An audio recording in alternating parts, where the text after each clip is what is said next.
Yetta, do you have something that will make me feel better with no side effects? I do.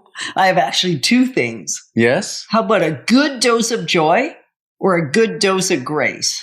Oh, I could use both of those. You certainly could. Moving forward with the Dekker Team. Moving forward together with the Dekker Team. So we're excited that we've created for you free access to over 587 episodes where we share insider tips, making a house home, how to build wealth, and how to really have exponential results for the effort that you put in. So really, the great news is you can get access to them from home, from the office, or on the go on our YouTube channel or on the podcast at CHRI. And so what we're going to discover in this episode is that with a dose of grace and a dose of joy mixed together, throw in a little bit of laughter. Okay, let's put some laughter and smiles in there too. You can have way greater success when you're buying or selling than you could have without it. Yeah, let's face it. Sometimes things go wrong. Oh, yeah, we've already shared some of those stories, and we don't mind sharing the stories that go south because we know that 98% of the time or 99% of the time, we figure out how to turn it around. We enlist the help of team members. We enlist the help of the other professionals on the journey. We enlist the help of the other side, if we're going to call it. Like we're two sides, as you said earlier, but when we were preparing for this, we're two sides of the same coin. Like we both want the coin of real estate sale to come together. Right? So that's true. We have different perspectives. We'll see it maybe tails and they'll see it heads. And so there is varying elements to address. And yet, when we come at it with this dose of joy and grace and smiles, really, it's amazing how a miserable situation can turn around. Yeah, I think sometimes communication is part of the issue. Like sometimes a seller will call us and say, "Hey, can I leave all that old furniture in the basement? It's really heavy and to carry it up is going to be really hard." And I go, "Well, let me call the buyer, but if the buyer doesn't want it, no, you may not. If it's not specifically included, all your stuff needs to go." And sometimes people move into, take possession of a home and there's a lot of stuff left behind or even just a garage full of garbage. Right? And we get the panic call, the upset call from the buyer. There was all this stuff left. And sometimes we show up, we go over with a truck or we go over and just help take it to the curb. Or, one time it was... Oh, it's more than once. Okay, many times. Yeah, different things. But, many, but a few times, right? And many times the buyer will just take care of it. Yeah. And they're frustrated. They just want to vent their frustration, because they wouldn't have left it like that. And then on the other hand, what's the end result?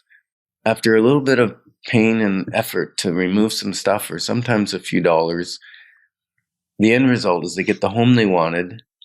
You go see them, a month or two or whatever later, it's forgotten. Well, I know we were at just one of our family gatherings recently and a situation, and I can't remember what it is in this moment, but I can remember the feeling when I saw my clients and I remembered their frustration that they had for a moment. And I brought it up and it was like they were deer in the headlights at me. Like they didn't even remember. I'm wearing it. I'm still concerned that this thing didn't go quite as meticulously and smoothly as I wanted. Not only, they weren't even laughing about it, they were forgotten about it. Like it wasn't even in their periphery. And so I think a lot of times that happens too, but bringing a dose of joy and laughter, because what we have learned is the situation doesn't even have to be miserable for someone to be miserable. Right? So sometimes people just choose miserable because it's their vantage point, or it's easier. I don't know that it's easier. I guess once or twice I have found it easier to be miserable. And yet for the most part, it's a whole lot more pleasant to take the high road. Yeah. And sometimes we jump in there. Like I remember once a client or seller, got single lady, got very busy in the move and all the stuff. And she had some dogs and And it was, I forget, end of March, early April closing. And what happened was the snow melted, and then there was a lot of dog dung on the backyard. Mm-hmm. And the buyer came to do a walkthrough, I think, before even closing, and said, this is not acceptable with all this dog feces on the backyard. And our client was just at wit's end, just being able to make the move. And we said, don't worry, we got you. Right. And so Ken went over with a rake and a shovel and a couple garbage bags and cleaned it up. It wasn't, it took maybe an hour, but it wasn't that big a deal. And yet, for some people, it was huge. And you can understand, you're buying a brand new home. You don't want to walk in and have to do that. Right. And so sometimes it means laughing about it. I mean, I've had to do that a couple of times, right? Like it's not it's isolated and it's not common, but it's that March, April closing where you kind of forgot that you didn't go scoop every time the dog went out in the winter, and here you go. And so whether it's that, or maybe it's missing screens, like movers, if they're not watched, sometimes we've had them pack screens. Yeah. Or pack a garden, pack the central vac hose or something. Part of it is being set up on the front end to say, this is likely not going to be perfect. And when it isn't perfect, let's have a lighthearted approach, and we're going to solve it the best we can. We're going to navigate it to the best of our ability. And sometimes it's just a matter of laughing and creating a memory out of the frustration. Yep. And then sometimes we're able to fix something, like where somebody switched out the appliances and we managed to get them to switch them back.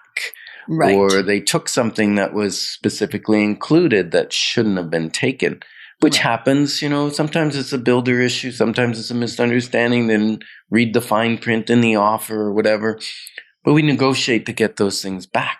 Right. And so if you're thinking, I need a clarity call, I need to just know what my options are, like, how do you navigate these 500 different things? And maybe it's not quite 500, but there are hundreds of things that can go south. And so how do you navigate that? Well, we navigate it really based on amazing relationship with all the people and having an attitude that's solution based rather than putting somebody's back against the wall or the bristles on the back of the hair on the back of their neck to stand up. There's no place for that in a real estate journey. And there's almost never, it's not a better outcome. Well, it happens though.